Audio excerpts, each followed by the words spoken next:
With the release of Wastelanders for Fallout 76, I've been seeing a lot of low-level players on the map. Be this entirely new players, or simply current players wishing to try the new game experience, it's clear that there's a strong desire to start a new character fresh out the vault. For this reason, I've decided to put together the Vault Dweller, a level 15 build specifically designed as a starter template that should be able to morph into just about any endgame build you want to play. This build isn't going to be some god-tier powerhouse, but instead is focused on being easy to create, giving you various options when you play, and not forcing you to do anything too tricky if new to the game. If you want a solid early build to work with, then this is the video for you. The Vault Dweller has 3 strength, 3 perception, 2 endurance, 3 charisma, 6 intelligence, 2 agility, and 2 luck. I wanted the special on this character to be relatively balanced, with the exception of intelligence. The intelligence stat is one that is well worth investing in early on, as the higher your intelligence, the more XP you get from killing enemies, thereby helping you level faster. Additionally, there's plenty of good intelligence perks to grab, so it's far from a bad one to have peaked. The other special worth mentioning is charisma. Having charisma at 3 will allow you to share a single 1-point perk card with your team. If playing with others, you want to ensure you at least have a base charisma of 3 points for this exact reason. Each member of your team having a bonus perk card is a benefit you don't want to miss out on. Speaking of perk cards, let's go over the perks this build will use. To start off, we have the Strength perks, Gladiator, Travelling Pharmacy, and Pack Rat. Gladiator increases one-handed melee weapon damage by 10%. Even if you don't plan on playing as a melee build, you'll likely end up using a melee weapon at the very start of the game, so this perk will almost always be worth grabbing a single rank of. Travelling Pharmacy and Pack Rat reduce the weight of chems and junk respectively. Carry weight can be a serious issue for a lot of players in 76. Equipping these 2 perks just makes it a little easier to explore the wasteland without having to worry quite as much about what you can afford to loot. On to Perception now, where we start with the Rifleman perk card. A single rank of this increases damage with non-automatic rifles by 10%. To be clear, this isn't a Rifleman build, however they will be weapons we use as they'll be some of the best weapons we can make early on. Another great weapon we can make relatively early on is the bow, hence I decided to include both Archer and Bow Before Me in this build. These are a couple of the new perks which increase damage on bows, as well as armor penetration and stagger. To be clear, these are not essential perks, however the bow is relatively powerful early game, so I wanted to make the most of it. With these 2 perks at a single rank, you should be able to one-shot most early enemies with the bow, and even deal noticeable amounts of damage if you venture outside the forest. With the endurance perks, I went for pure convenience and ease of playing. Cola Nut increases the benefit you gain from Nuka-Cola, making it a key item for both healing and hydrating. Along the same line of thinking, the Good Doggy perk card triples the benefit of canned dog food. If you've seen my scavenger challenge run, then you'll know that this single point perk card turns dog food into the only food item you ever really need. There's plenty of this stuff lying around, so you should always be able to keep a few on your person to snack on. Next up we have Charisma, where you'll want to go for either Lone Wanderer or Inspirational. If playing on your own, then Lone Wanderer will make you harder to kill and give you a boost to AP refresh. If in a team, then Inspirational will make you level faster, always a bonus you want. I have half a dozen different intelligence perks for this build, however only half of them are really important, the others being optional depending on how you find the game. The first of the essential perks would be Gunsmith. This will unlock different crafting and modding options for weapons, and also reduces wear and tear on guns by 10% at each rank, reducing how often you need to repair your gear. When it does come time to head to a workbench, then you're going to want to make the most of any items you scrap. For this reason, I've also chosen to include the Scrapper perk. This is a fairly simple one, increasing junk yield when scrapping weapons and armour. In 76, junk truly is treasure, and you generally want as much of it as you can get your hands on, making this perk an invaluable one to have on just about any character. Final of the important perk cards in Intelligence is Demolition Expert. This card will increase the damage that your explosives deal. Late game explosives aren't all that important, as you will have high level weapons which likely deal far higher damage. That's the disadvantage of explosives not being leveled. The advantage is that early on, they're going to be far more powerful than any weapon you can lay your hands on. Additionally, this perk card will let you craft various different explosives, helping you keep stocked up on your most lethal weapons. On to the optional intelligence perks, starting with Licensed Plumber. This makes pipe weapons cheaper to repair and break slower. It's basically a more specialised version of Gunsmith, which will help out your primary weapon. Although somewhat helpful, you may be better served in the long run simply upgrading the Gunsmith perk. The other optional perks are First Aid and Pharmacist, improving Stimpaks and Radaway respectively. If you find yourself relying on these items a lot, then these can be incredibly helpful cards for your build. If you're good at avoiding taking too many damage or rads, and can use alternate healing items, then you may well be better served instead raising the ranks of the more essential intelligence perk cards. The penultimate special stat is Agility, and here we have two incredibly helpful perk cards. Action Boy or Action Girl will make your action points regenerate 15% faster, be it regular VATS usage, holding your breath while sniping, or just sprinting around the map. Every character out there can benefit from a faster charging AP bar. The other agility perk is Through Hiker, reducing the weight of food and drink items. 76 is a survival game, so most players will end up carrying around a reasonable amount of edible items with them at all times, making this perk a helpful one for keeping your carry weight in check. Finally, we reach Luck, where we have Farmer and Scrounger. These two cards will grant you more chems and ammo by doing an automatic bonus search whenever checking an ammo or chem container.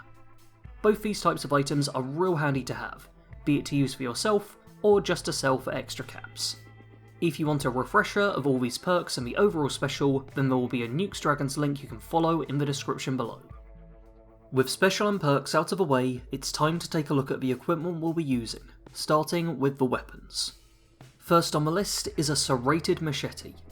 In my opinion, this is the default first weapon every character should be using. Craft and scrap a couple of machetes at a weapons workbench in order to unlock the serrated mod, then craft your own one and mod it with the improved blade. This weapon does reasonable early game damage and also comes with the bleed effect, something that is real significant when even level 1 enemies can give you trouble. Most important though is the fact it is a melee weapon, so it doesn't rely on you needing to have ammo for it. At the very start of a game, you'll likely be struggling for all types of ammunition, so having a backup melee weapon is a must. As for the first gun you will use, this will likely be a pipe gun of some sort. The early game is scattered with these rudimentary weapons, meaning you should come across plenty to scrap down and learn mods from. By the time you hit level 5, I would recommend crafting and modding your own to use. When modding this gun, the most important part is to have a hardened receiver in order to max out the damage. I did toy with going for an automatic receiver, but I found that the semi-auto version already ate through ammo at a fast enough rate to be somewhat worrying. As for the other mods, make sure to give it a rifle stock rather than a pistol grip in order to get the benefits from rifleman. I'd also recommend a drum magazine for the added ammo capacity. More of an exotic weapon now, the bow. You will receive the plan for this weapon at the end of a Wayward questline, making it the last weapon you will likely obtain for this build. Despite this, it can be surprisingly powerful and ammo efficient, if a little difficult to aim. The high base damage will help you kill most enemies in one shot, and the ability to recover arrows from corpses helps to keep you stocked up. As for the aiming problem, I found that the sights on the bow were absolutely worthless for trying to use manually. Instead, I'd recommend either using VATS to land your shots, or the years of Skyrim experience we all have to just instinctually nail your shots. I would like to add that I play without a crosshair in order to declutter the screen. If you have the crosshair enabled though, then it should make it a fair sight easier to aim. Our final weapon is the hunting rifle, a gun so good that I made an entire video on how to mod it in the early days. Similar to the pipe guns, you'll be finding tons of hunting rifles early in the game, giving you plenty to scrap down for mods. Smack on a hardened receiver, piercing magazine and scope, and you've got yourself a deadly sniper rifle to dome your enemies with from a safe range. I managed to get myself a real decent legendary variant during the final Wayward quest, but even a non-legendary will more than suffice. For armour, we've got a far less diverse layout. A full set of studded and pocketed leather armour is what you should strive for. With help from a scrapper perk card, you should be able to bulk craft and scrap level 1 leather pieces in order to unlock different mods for the different gears. Key is studded as it will provide the highest resistances. Pocketed is nice as it will increase your overall carry capacity, but it's by no means essential to have. As for additional items, you will have spotted I have the small backpack and Polly's old head. The small backpack plan can be found in Morgantown Airport. I'll leave my guide to getting your hands on it in the description if you need any help. It may only give you half the carry capacity of the standard backpack and lack modding options, but it's about 1,000,000 times easier to get, making it ideal for a starter build. As for Polly's old head, this is a purely cosmetic piece which you will acquire if you get the pristine Assaultron body for Polly during the Wayward questline. Simply talk to Polly after the questline is completed and she'll reward you with this unique helmet. This is a purely cosmetic piece, so there's no need to worry if you don't get your hands on it. I also don't want to give a more detailed breakdown of this item, as I expect there will be a fair few new players watching who don't want too many potential spoilers. On to the final section now, playstyle.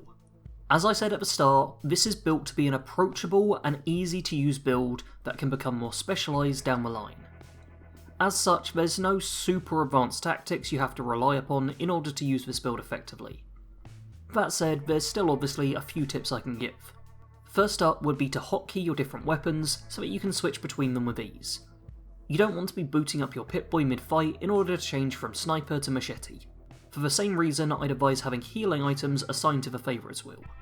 Stimpaks and Radaway are obvious choices, but with your endurance perks, you can also use dog food and the different Nuka-Cola flavours to heal yourself up. As for your weapons, it's best to think of them in terms of range. In order of closest to furthest range, you have the machete, pipe rifle, bow, and hunting rifle.